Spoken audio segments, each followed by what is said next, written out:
get going? And we can have lunch. Hi, everyone. Yeah. Welcome to Duck Creek. Thanks for coming.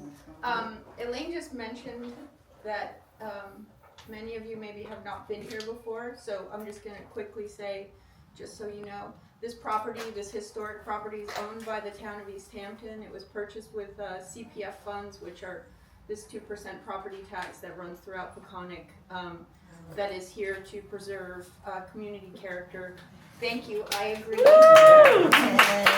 East Hampton and Peconic. Double the tax. So this beautiful land basically was sitting empty for a decade after the town purchased it, and we started doing little pop-up shows, and they decided that they would restore the big barn. This was actually not historic, but they restored it to look historic. And we started doing exhibitions of the big space and sculptured on the grounds, and then we moved into this space, which was just storage, and got it sheetrocked and started using it as an exhibition space. Drew Shiflett has had a show here. Nobody else, right? Oh, Jennifer Cross, who's actually on our board, has had a show here.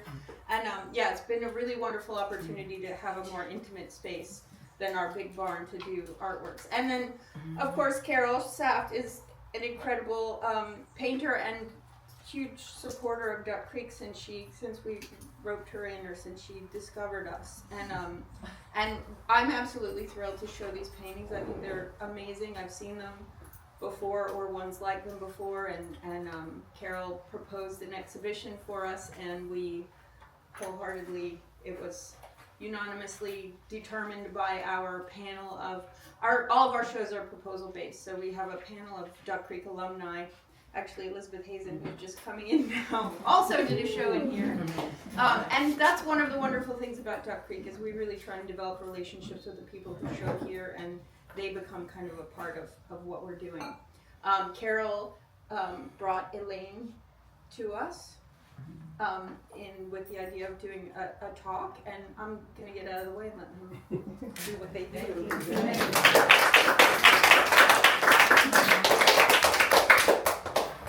So I'm Carol Saft, and you know now Elaine this is Sexton. Elaine Sexton, and we're not old friends. We're new friends. We met recently at an art opening, and I guess we then met again, and somehow it evolved into a conversation about art, because Elaine has a big background in writing about art, and Elaine was generous enough to give me some of her poetry books. And I started reading them, and I'm like, these are so visual, and I feel connected. And then she was willing to come and have conversations with me today. All right, here we go. So, we're mic'd. Can everyone hear us in the back? Oh, it's just to record. It's not. Oh, just for recording? Yes. Oh, not amplification. All right, can you hear us? Yeah, we ask Okay. that if you have questions later, that you try and enunciate as much as you can, so we can capture it all for people who can't be here. Okay, all right. So, can you hear us if we sit down? Do you want to sit down, or I think we should Up to sit. you, my friend. All right. How is this for the people in the back? Perfect.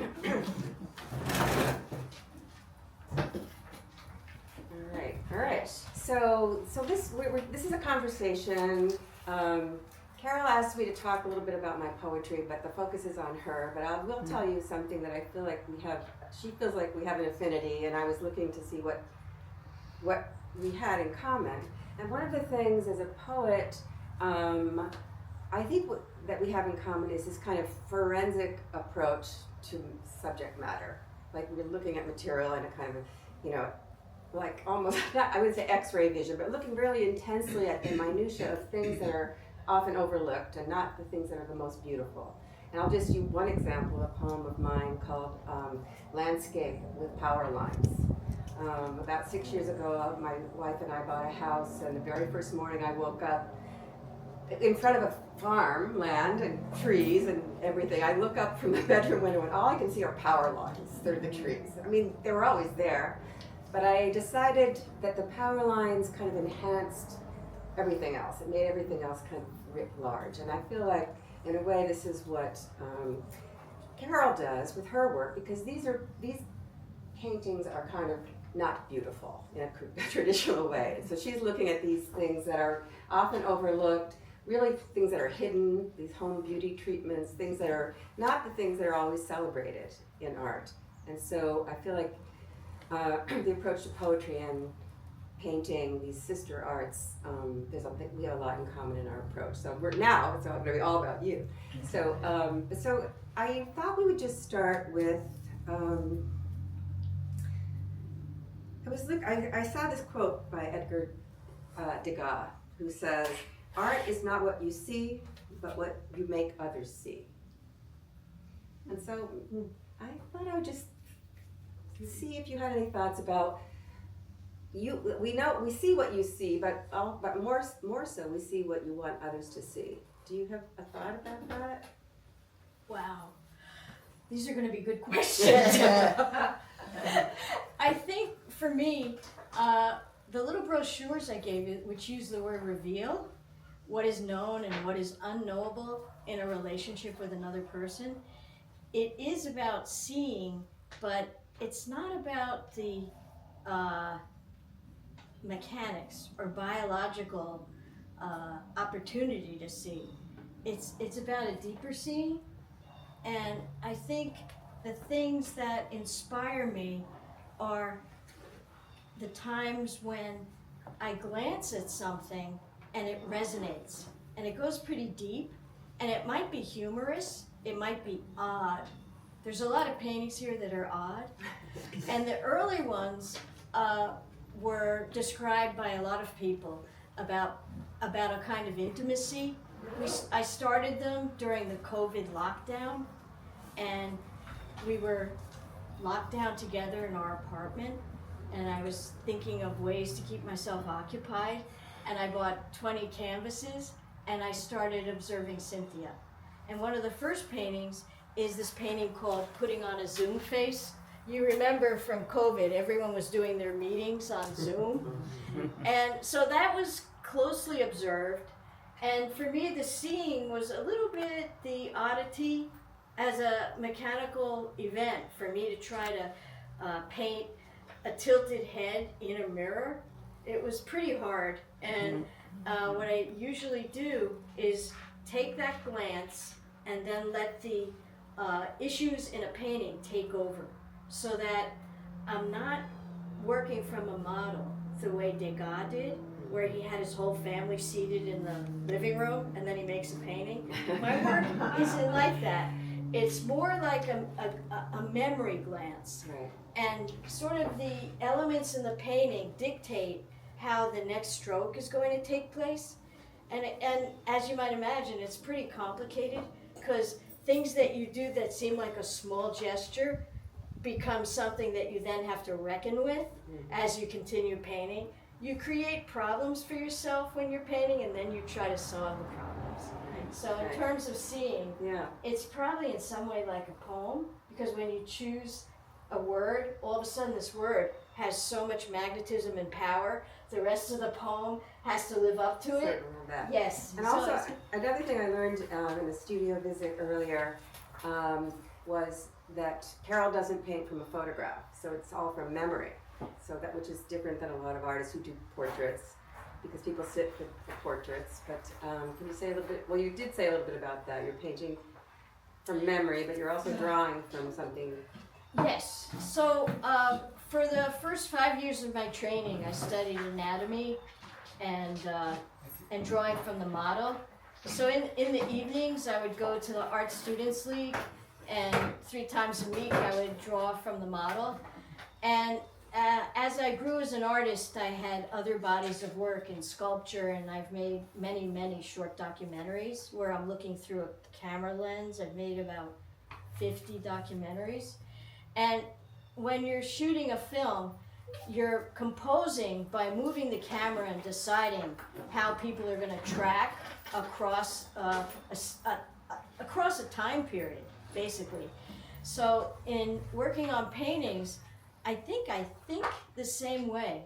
I think narratively, and I think about doing something that a person can understand very quickly, within about 2 seconds.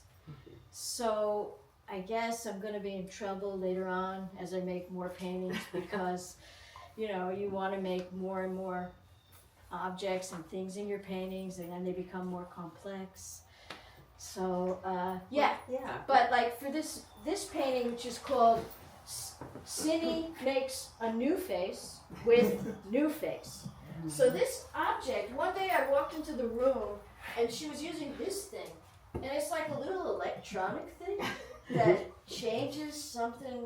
I don't know, what does it do? It takes away all my wrinkles, can't you tell? Introducing Cindy. So you have some kind of greasy stuff you put on your face, and then you move this thing around. So I'm seeing her do that, and I'm like, this is very strange, and I'm interested in it. So I wanted to work on the tilt of her head and the way her eyes are slightly closed. And as an artist, you always want a challenge. So that's another thing I look for in a project that I'm doing. I want to feel like I might almost fail. Because most artists, when they started painting, they're pretty convinced they're going to fail. And that's kind of like an area that motivates you and keeps you, on your toes. I sort of feel like these paintings are kind of episodic, they're narrative. You mentioned the word narrative, and each one has a story behind it. I'm going to mention something so I've had two studio visits with Carol, one in the city and one out here. And I'm just going to make an observation that's mine, Sure, your intention, but I feel like, many of us know about the feminist theory of the male gaze, and this kind of objectifying women, and women presenting themselves to appeal to men. And I feel like, I think you didn't agree with me when I brought this up, but it's my observation, but I feel like you've turned that on its head. I mean, the female gaze is what I'm looking at here when I see this. I don't know if you have anything to say about that, but these are all behind the scenes. This is not the face, to quote T.S. Eliot, the face to meet the faces you're going to meet, right? These are the faces that you're not going to see, but they're the faces of an intimate relationship, and again, not beautiful in a conventional way. But do you have any thoughts about the female gaze? Because they're intimate, right? You're looking at your wife in bed, in the bath. Famously, Mary Cassatt did women bathing, but Degas did women in the tub. I don't know if we could even make a difference in terms of the outcome, but here we have a woman in a tub here. Well, people that have written about the work sometimes celebrate the ordinariness of our relationship, that it's an intimate relationship, but there's something about my paintings that eliminate the lurid, voyeuristic aspect that some people have celebrated in paintings that have two women together. And when it was written about in that way, they thought it was a strength, that there's something more based on humanity rather than sexuality. And I'm old enough to have come through so much of the politics of being gay or being different that at this point I feel like it's just ordinary. I want to make a good painting, and I am gazing at another woman, but I'm hoping that what's conveyed is the deepest kind of intimacy, and not so much about anything that's activated in any other way politically. Well, all right. But I do want to say that these... Can we pause for a sec? Sorry. Trying to swallow.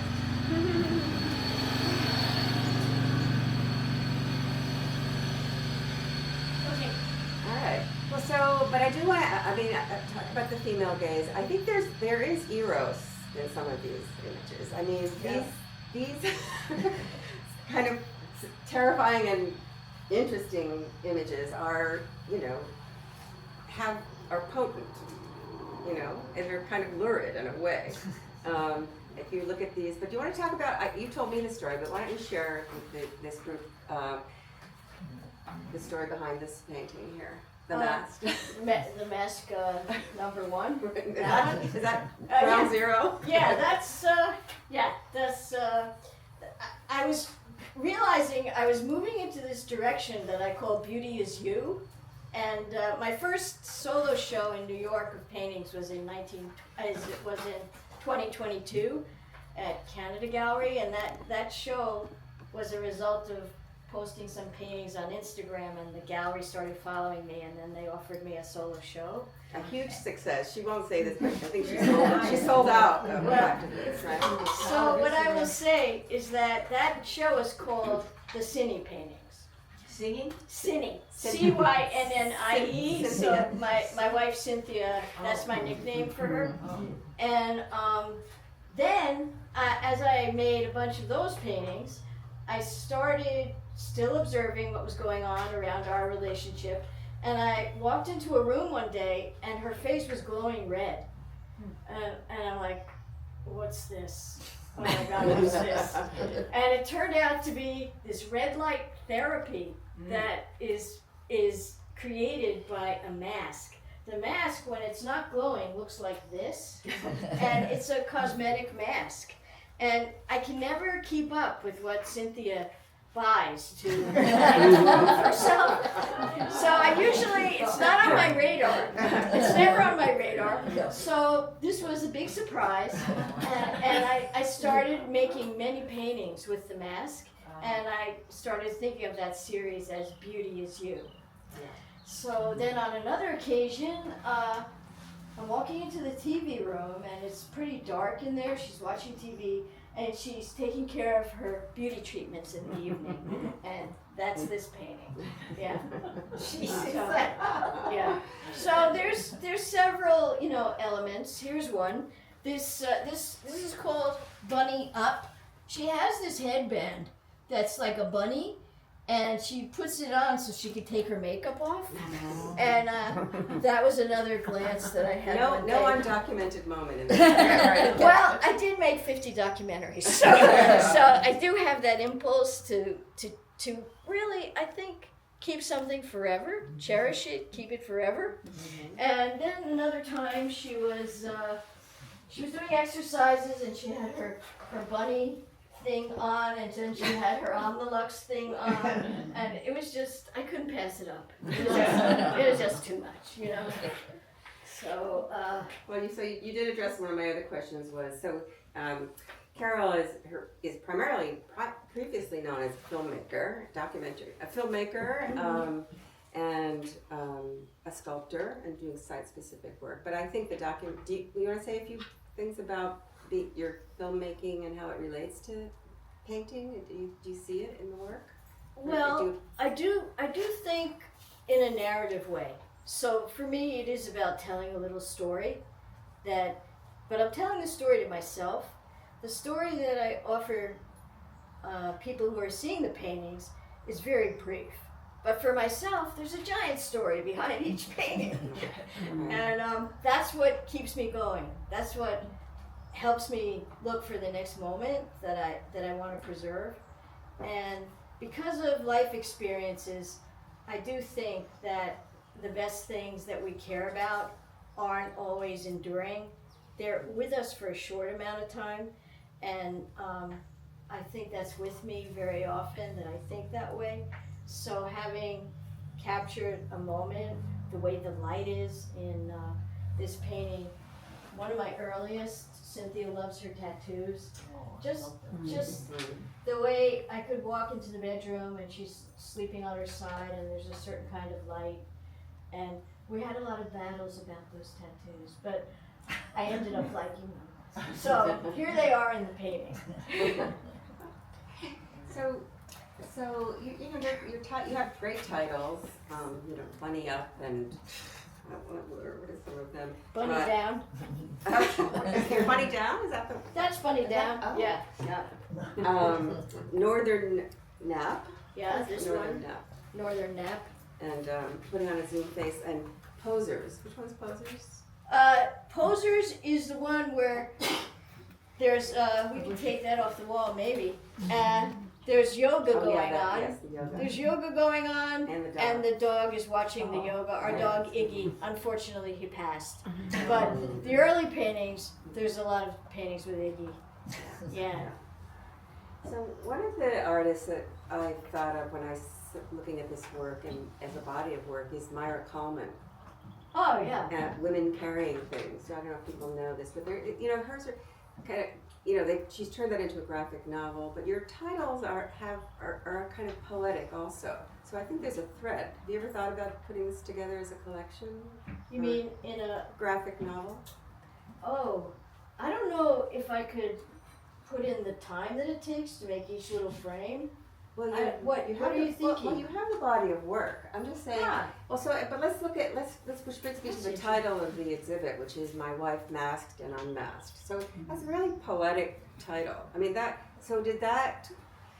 is this work towards the end of these series? Like at what point you have a whole body of work of city, Yes. and so then now you have these. And when you talk about masked and unmasked, do you want to say a little bit about that? What the unmasked part of that? Well, how far can I go with this? Go ahead. Hey, you've shown them all my beauty secrets. I might as well go on. Well, Cindy's a very deep and interesting person and very shy. So this is the first time she's been to the exhibit. So the exhibit's been up since June 14th, right? Is that right, Jess? Yep. June 14th. And now it's July 13th. I thought she might not even come. But here she is, Southern gal, family from Alabama, very accomplished, but very private and modest. The opposite of me. So I don't know, Cindy wants me to start calling her Max. There isn't anything further going on with that. There's no hospital visits or surgeries, but I'm going to be calling her Max. So Her middle name. her middle name is Maxine. Yeah. So I know that my next body of paintings, which will be about Cynthia, will be called Here's Max. And I haven't figured out all the depth of that, but I'm ruminating on it, and it may include, many more masks. It may include metaphorical masks. Right. So I don't know what's going to happen, but here's Max. So what are you unmasking, would you say? It's true. I try to work from an edge of vulnerability. So I try to be as vulnerable in making the work as I expect Cynthia to accept as my model. Your willing model. My willing model.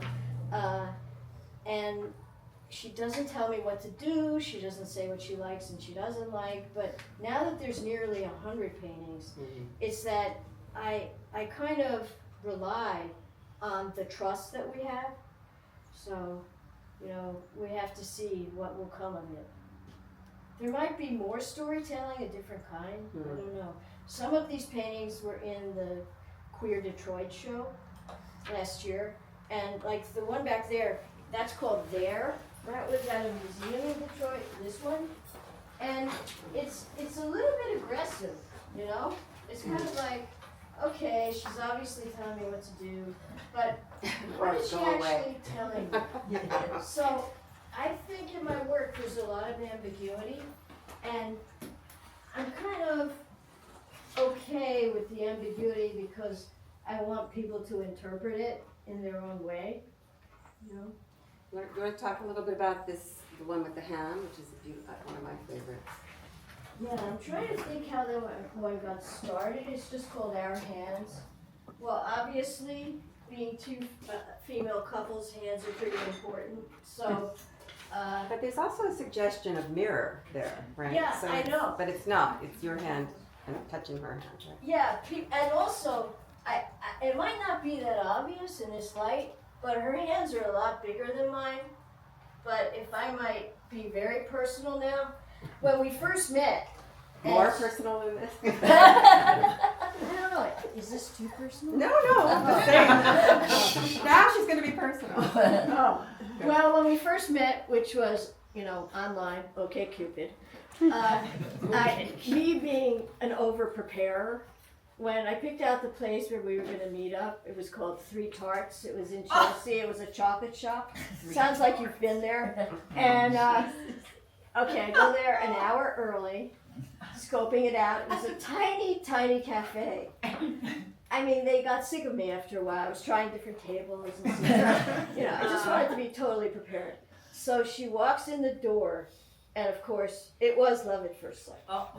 She walks in the door, she was wearing this great shirt, and she comes and she sits down at the table. And the first thing she told me was that she loves my hands. I've been a carpenter for many, many years. I built a storage building for Bill King, a sculptor out here in East Hampton. And I was a lithographic printer and all these things. So my hands are definitely not pretty. And they're kind of all crooked and weird. But she said she loved my hands. So Right, that's a tribute to your relationship. yeah, so I always remembered that, and I guess I wanted to capture that in the painting. Yeah. Well, I want to leave time for people to ask questions, but I have one last question about the paint itself. Yes. Because some of the paintings, you know, are kind of thin and scraped down to the canvas. You see this, and some, you know, have some kind of unfinished quality to it, and then others are more saturated colored. Does that interest you to talk about? Okay. Or Yeah, sure. Let's see. Well, I love drawing, and as I'm working, any artist will probably tell you, they discover things when they're working. So some of my paintings that aren't in the show, there's pencil drawing in the painting. So in Bunny Up, I wanted to indicate that it is the bathroom and there are bottles and all kinds of things on shelves, but I didn't want that to overtake the painting, so I did not paint them a color. I just drew them. And in terms of the rich color, okay, I learned how to paint cars with the educational group called BOCES, Board of Cooperative Educational Services on Suffolk County. So I learned how to paint cars, and that was airbrush. So when it was time to have these rich colors, I knew I would be using airbrush. So you get this fluorescent paint, and you can control it by the amount of air that goes through a little tube that's it's forced air from a tank that you have, and so which paintings are made with that? airbrush here, and airbrush these two. This painting Now that you here. mentioned the automotive thing, I can kind of feel it. Yeah, maybe I should tell you. No. Well, you have to do the underpainting first, and trust me, a lot of times I really mess up, a lot. So then I have to repaint the whole thing, and it is hard to control. And I use a stencil for the pattern on the mask. And that is a big difference between poetry and between writing and painting. Is when you paint and make a mistake, it's like it's gone. You know, when you're writing, you always have those drafts to go back to, right? So it's high risk painting. It's true, you have to have a lot of patience, and I'm a night person, so a lot of times I could be working at 1 o'clock in the morning, and also a lot of the paintings were made in the kitchen in our apartment, and there's something kind of homey and comforting. You're trying something that you don't really know how to do, but you're in your kitchen. How bad could that be? You could make a piece of toast, you know. So, and I do make a piece of toast. So it's sort of like I try to comfort myself as I'm doing something that feels too difficult. Yeah. Nice. Well, are there questions? It's funny, this is a really wonderful show. But I was wondering about, you have two very similar images of Cynthia laying in the bed, and I wondered if you could talk about the decision to have two such similar paintings in the show. You must let me say, that is Kurt Hoffman, and he designed the brochure that's in your house. Thank you, Kurt. They've asked me to repeat questions that are coming for the recording. Okay. So Kurt asked about, there's two paintings, I think they're the same painting, but one's smaller than the other. Mother's Day. So he's asking about that. Yes, the Mother's Day painting. I think I like to challenge myself to try different. How can I put it? I wanted to make that blanket more expansive. So in order to make the blanket more expansive, and that's our bedroom, and we do have that blanket, and I just had to make a bigger painting because I wanted to make a bigger blanket, and I feel like some of the artists who I visited in their studios have taught me a lot, and there's an artist named Todd Bienvenu, and his studio's in Brooklyn. I'm sure some people in the audience might know him. And I was visiting him, and he had 8 paintings of the same painting.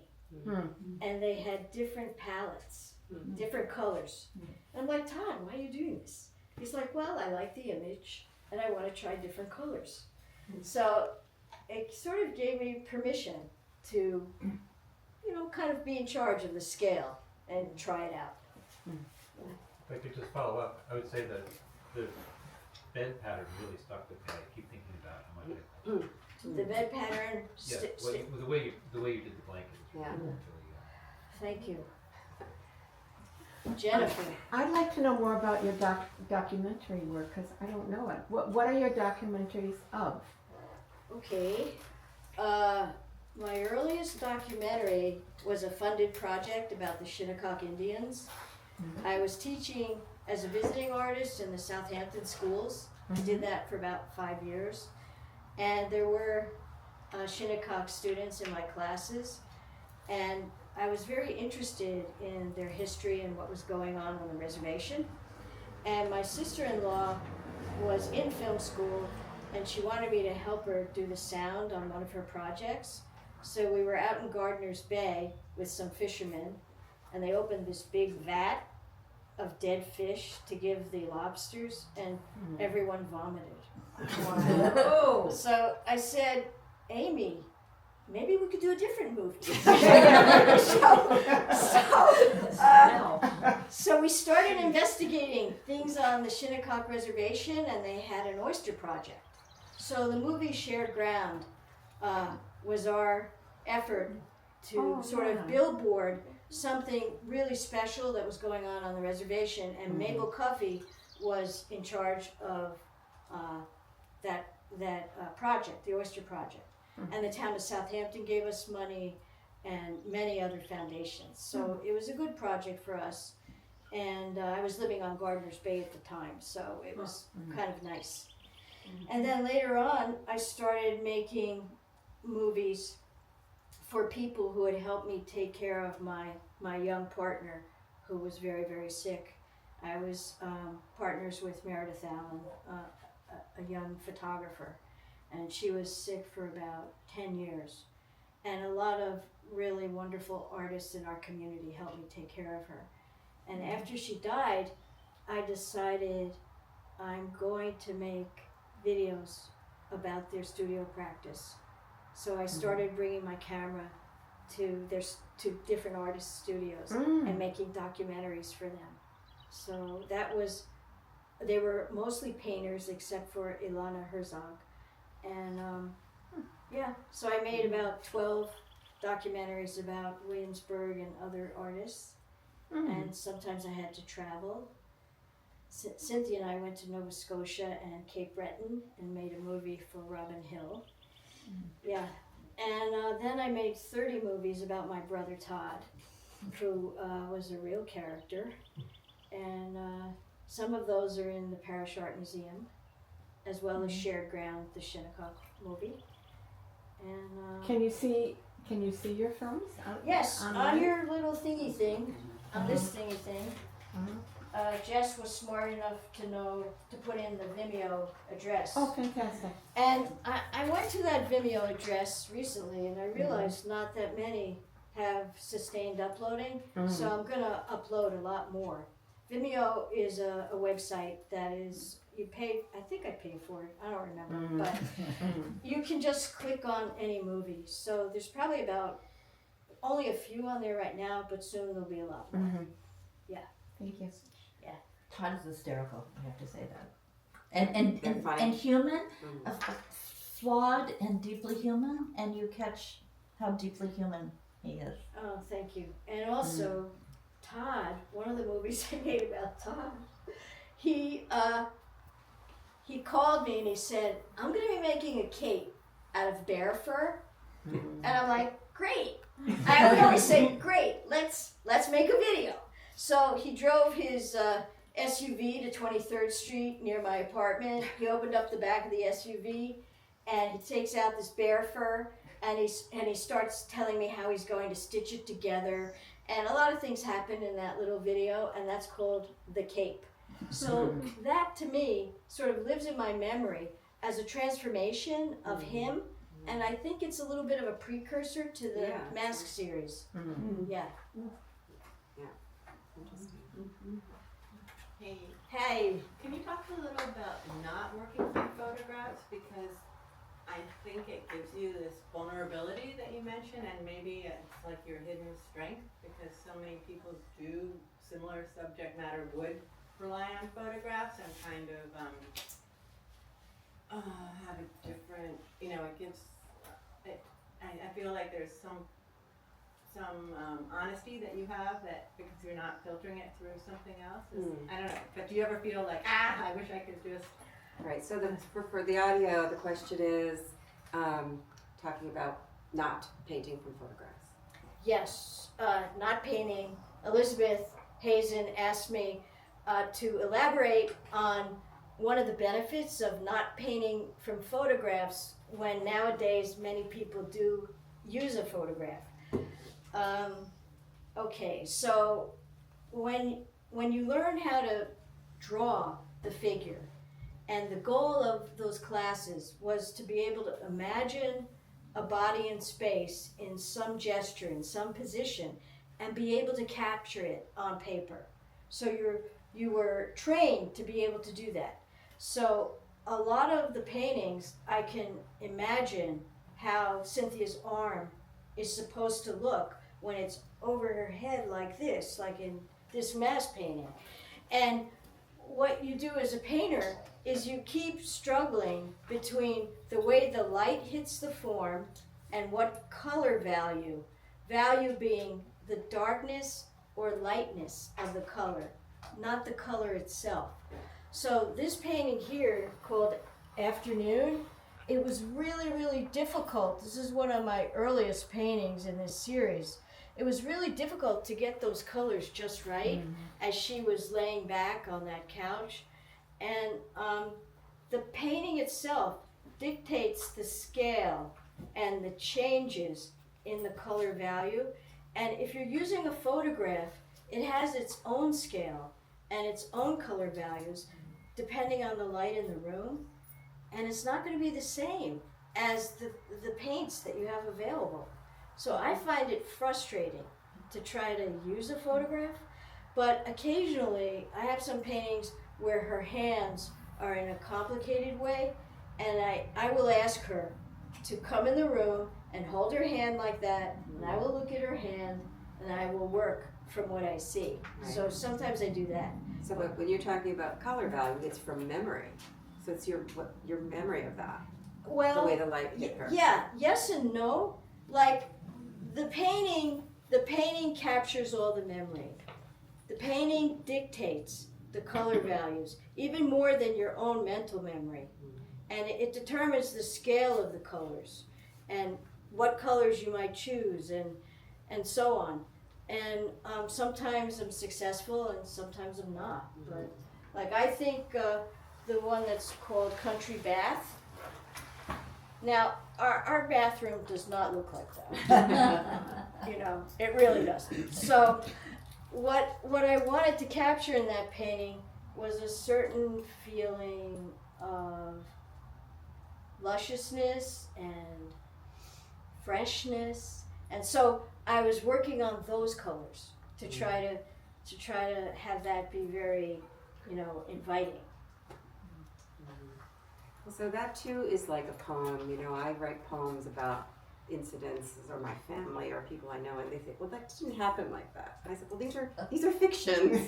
They are in fact fictions, and these are in fact fictions. I mean, they're recreations, but they're... Yeah, thank you. No, I think I'm gonna use that in my mind. Do They're like real fictions, right? Right, real life fiction. Real life fictions. And I want to read something that I read in the New Yorker about a painter who is 93 years old. Her name is Isabella Ducrat. So she's Italian, and she was described by the writer Rebecca Mead as in her ripe ebullience. And that's something that I can hope to reach for as time goes on. Ripe ebullience, yeah. Yes. And they also said, she's quoting, but she's speaking English when she says this, I think we can remain curious with the capacity to allow life to surprise us, no matter our age or experience, until the very end. Very nice. Beautiful. Any other questions? I was just interested that you've got two paintings that are similar, one with tattoos and one without. And I was wondering if the tattoos were sort of a COVID thing. You know, you're right about that. I forgot the tattoos. Intentionally or not? No, not intentionally. I just forgot. I think I was like trying so hard to use those paints. That's the only oil painting here. Oh, I know. I meant to ask about that. And it was taking so long to dry that I was like working on the blanket, working on the color of her hair. Every time I approached the painting, it was still wet. And I don't know what happened. I think I forgot the tattoo. Yeah. They're fiction. She does have that tattoos though. Yes, I do. She really does. They're historical. Yes, clearly.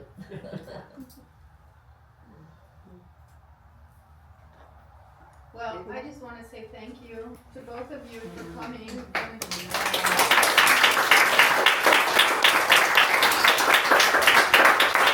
And to Elaine, I mean, Carol is a wonderful storyteller with the paintings and outside of the paintings, but I really appreciate your bringing perspective and sort of moving that conversation in a way that really, I think, opened things up. Thank Broadened. you. Well, I think it was your idea to bring in the poetry. I also want to say, do check out that Vimeo link, because the series of films Carol made about her brother are just spectacular. And if you see the vulnerability and the humanity and compassion in these paintings, they're even, in a different way in those videos. And they're really a touching portrait of a person who is struggling, but also having a good time while he's struggling. Yeah. Nice. Yeah. They're wonderful. Thank you. Carol, you're great. Thank you, Carol.